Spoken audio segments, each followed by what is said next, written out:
सुरेंद्र अपनी पत्नी रजनी और बेटी दीप्ति के साथ एक छोटे से किराए के घर में रहता था। सुरेंद्र एक बड़ी कंपनी में चपरासी का काम करता था। रजनी भी बहुत सुलझी हुई गृहिणी थी। वो भी घर में काम लाकर कभी सिलाई कढ़ाई या बुनाई का काम करती रहती थी। आमदनी इतनी तो नहीं थी कि घर का गुजारा बहुत अच्छे से हो जाए, पर इतनी कम भी नहीं थी कि भूखे मरने की नौबत हो। दोनों पति पत्नी का बस एक ही सपना था कि वो अपनी बेटी को पढ़ा लिखा कर कुछ बना दे। ये क्या नंबर लेके आई हो दीप्ति? बेटा कितनी बार तो तुझे कहा है, देख मैं तो ज्यादा पढ़ी लिखी हूं नहीं, और आजकल की पढ़ाई तो मुझे बिल्कुल भी समझ में नहीं आती। पर बेटा तुझे कितनी बार कहा है, थोड़ी और मेहनत कर। माँ, कैसी बातें कर रही हो? 10 में से 8 नंबर लेके आई हूं, और इससे ज्यादा क्या लाऊं? अच्छा तो ये बता, 2 नंबर किसको देकर आई है? अपनी माँ की बात सुनकर दीप्ति तेज तेज हंसने लगती है। तभी दूसरे कमरे से सुरेंद्र बाहर आता है।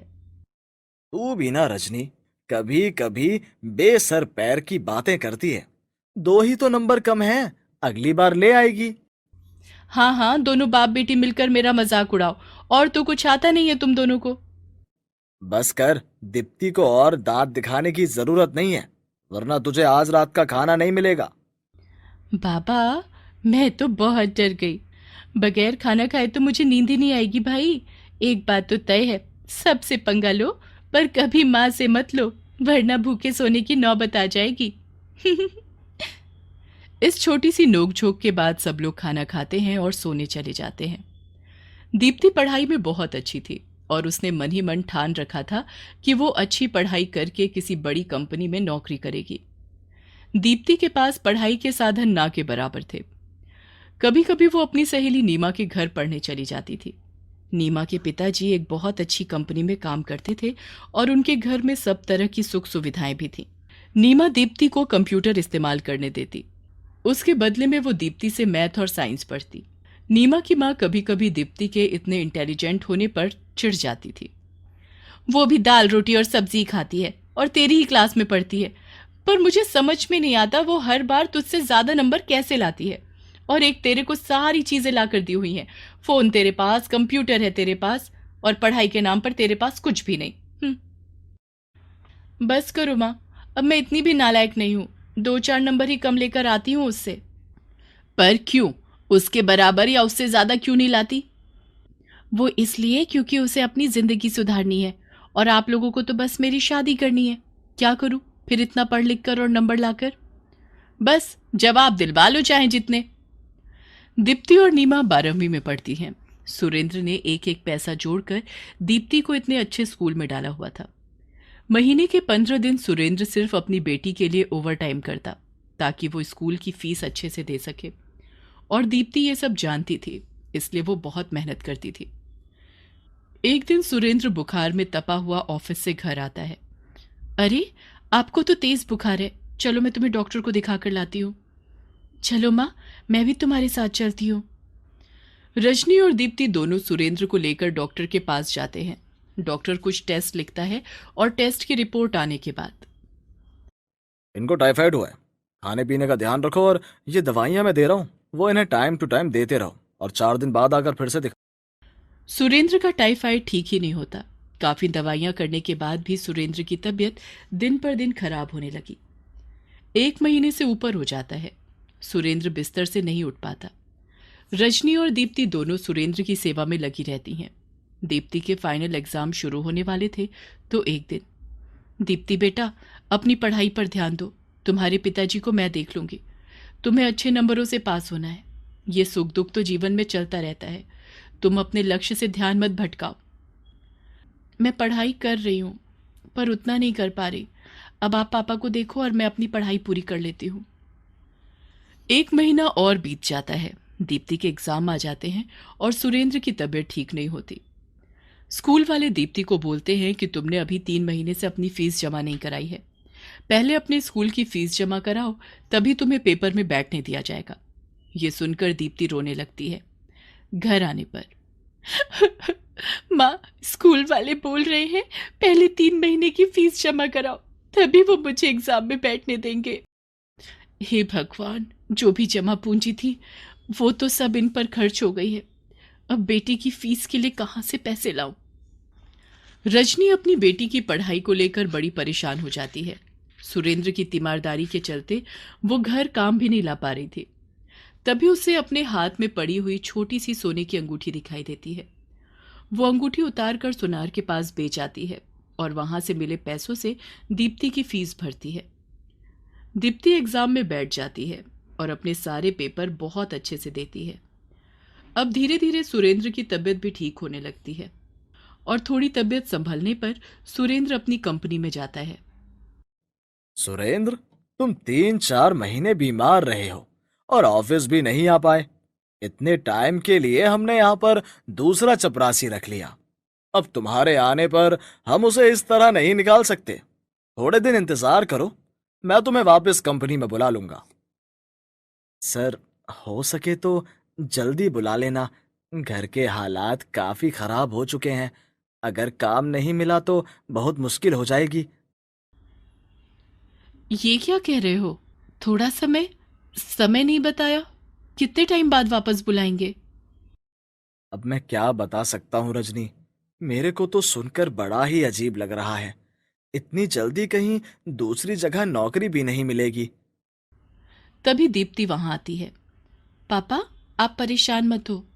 मैंने अपने एक दो दोस्तों से बोला है, कहीं ना कहीं मुझे होम ट्यूशन का काम मिल जाएगा। वो बात तो ठीक है दीप्ति बेटा, अभी देख, तेरा कॉलेज शुरू होने वाला है और फिर आगे तेरे लिए रिश्ते भी देखने हैं। शादी के बाद अभी रहने दो पापा, पहले मुझे कुछ पढ़कर बनने तो दो।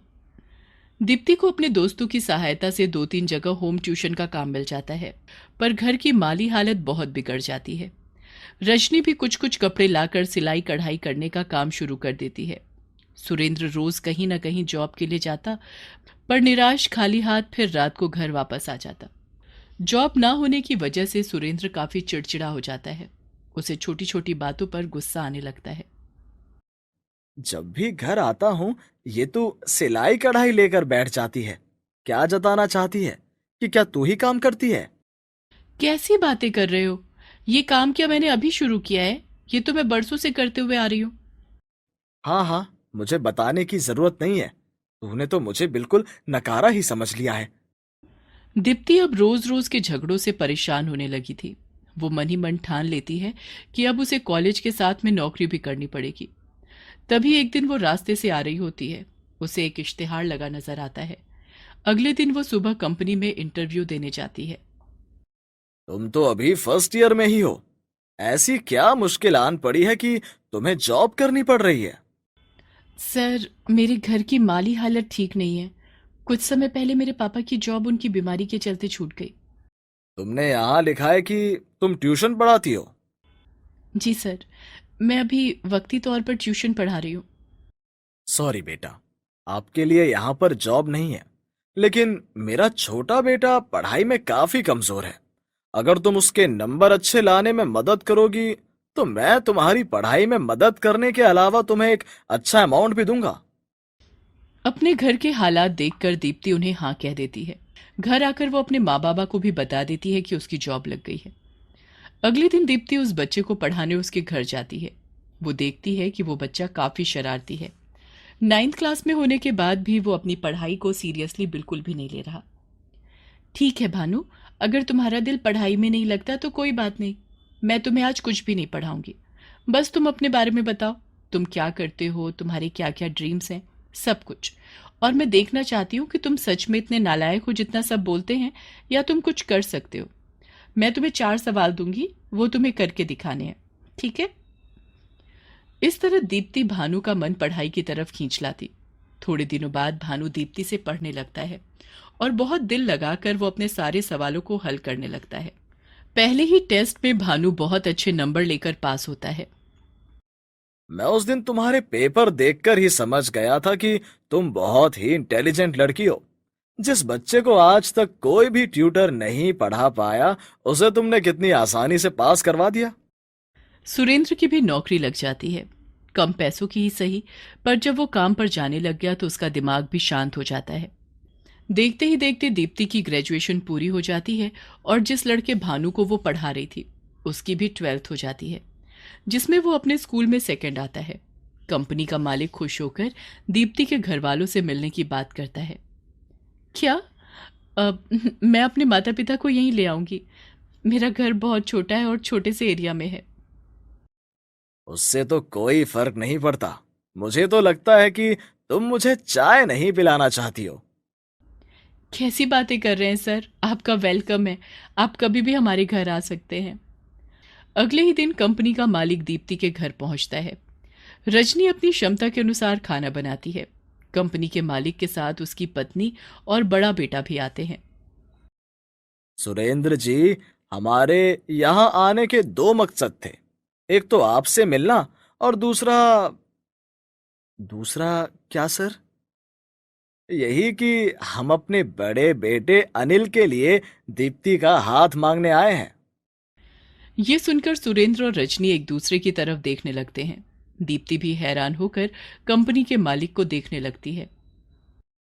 इसमें हैरान होने वाली कोई बात नहीं है सुरेंद्र जी। हम लोगों को आपसे दहेज में कुछ भी नहीं चाहिए। हमें तो बस दीप्ति पसंद आ गई है।